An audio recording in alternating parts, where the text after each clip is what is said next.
আসসালামু আলাইকুম প্রিয় ভিউয়ার্স, কৃষিজের অন্তরে ইউটিউব চ্যানেলের পক্ষ থেকে জানাচ্ছি আন্তরিক প্রীতি ও শুভেচ্ছা। তো দেখেন আমার একটা বাচ্চার কি হাল অবস্থা। আসলে রাস্তার মধ্যে সাইরা এই বেড়াটা রাখছিলাম, যার কারণে গরু যায় এই রাস্তা দিয়ে অ্যাভেলেবেল, যার কারণে ওইটাতে ফাড়া দিয়া পাড়া ভাঙছে না তেমন বেশি। তো এখন মোটামুটি ভালোই হাঁটতে পারে। তুই দেখেন রাস্তার পাশেই গরু বাঁধা আছে, আবার ওই রাস্তা দিয়ে গরু যায়।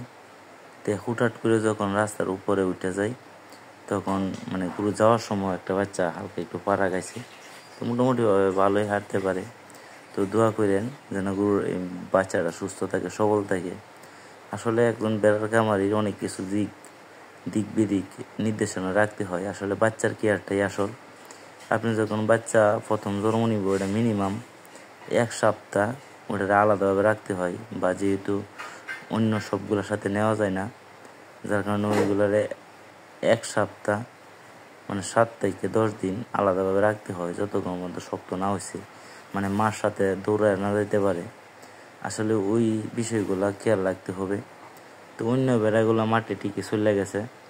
তো এই পিছনে দেখেন আরেকটা বেড়ার বাচ্চা, ওইটা আসলে মাছার নিচে পা চলে গেছিলো। আসলে বেড়ার বাচ্চাটা শক্ত হয়ে গেছে, তারপর পা পড়ে গেছিলো আর কি, মাছার ফাঁকে পা চলে গেছিলো। এখন এই বেড়াটা একটু দুর্বল। তো আসলে এই কিছু কিছু দিকগুলা যদি লক্ষ্য না রাখেন তাহলে কিন্তু খামারের লস হবে। তো আসলে বাচ্চাগুলোর যদি আপনি সঠিকভাবে যত্ন করেন তাহলে আপনার খামার টিকবো, বা খামারের পরিপূর্ণতা লাভ আসবে। ওই দেখুন ওই বাচ্চারা পাড়া শিলা আছে দেখেন। তো ওটারে প্রবেশে দিতেছি। তো ইনশাল্লাহ মোটামুটি একটু ভালো আছে। তো সবাই আমার জন্য দোয়া করেন, আর আপনাদের খামারের বাচ্চাগুলো লক্ষ্য রাখেন। এই যে ওইটা রাস্তা আমার দেখতেছেন আগে থেকেই, যে রাস্তার মধ্যে সবসময় রাখি। তো এই রাস্তার মধ্যে এখন বর্তমানে যেহেতু পানি শুকায় গেছে, গরু নিয়ে আসে বাড়ি থেকে।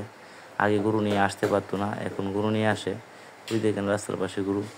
আসলে এই গরুগুলো যখন হুট করে দৌড় মারে তখন বাচ্চাগুলো যদি না সরতে পারে, তারপর বাচ্চার উপরে পা পড়ে, যার কারণে ওই দিকগুলো লক্ষ্য রাখতে হয় সারাক্ষণ আমাদের। তো দোয়া রাখেন, আল্লাহর রহমতে এখন পর্যন্ত ভালো আছি, ভালোভাবে খামার চালাই দিচ্ছি। আপনাদের দোয়া ও ভালোবাসা থাকলে ইনশাল্লাহ আরও আগায় নিব। যদি কারো কোনো বিষয়ে তথ্য জানার দরকার পড়ে তাহলে কমেন্ট করে ইনশাল্লাহ কমেন্ট দেওয়ার চেষ্টা করবো, উত্তর দেওয়ার চেষ্টা করব।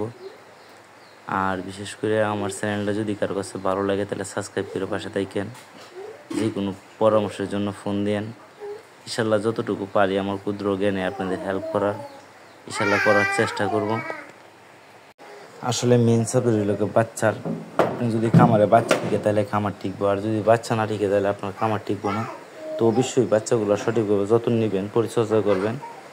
যেহেতু 1 সপ্তাহ মিনিমাম 1 সপ্তাহ ওইগুলো আলাদা রাখবেন, প্রয়োজনে আবদ্ধ অবস্থায় রাখবেন। আমি আসলে যখন শুকায় যাবো পানি তখন বাচ্চাগুলোর 1 সপ্তাহ মিনিমাম আমি আলাদাভাবে রেখে একটা ঘাস খেত 5% বা 10% জায়গার মাঝে আলাদা রাইখা বেড়া দিয়ে, তারপর আমি ওইটা যখন শক্ত হয়ে যায় মার সাথে যাইতে পারে তখন আমি অন্য সব বেড়ার সাথে নিয়ে যাই। সবগুলো বেড়ার সাথে যাইতে পারে না, তো ওই দিকগুলো লক্ষ্য রাখেন। আর গরু যাদের রাস্তার পাশ দিয়ে রাখেন অবশ্যই গরুগুলোর লক্ষ্য রাখতে হবে যেন এই বাচ্চাগুলো না পাড়া দিতে পারে। তো ধন্যবাদ সবাইকে সবটুকু ভিডিও দেখার জন্য। সবাই ভালো থাকেন, সুস্থ থাকেন, আমার জন্য দোয়া রাখেন। ইনশাল্লাহ আমি আপনাদের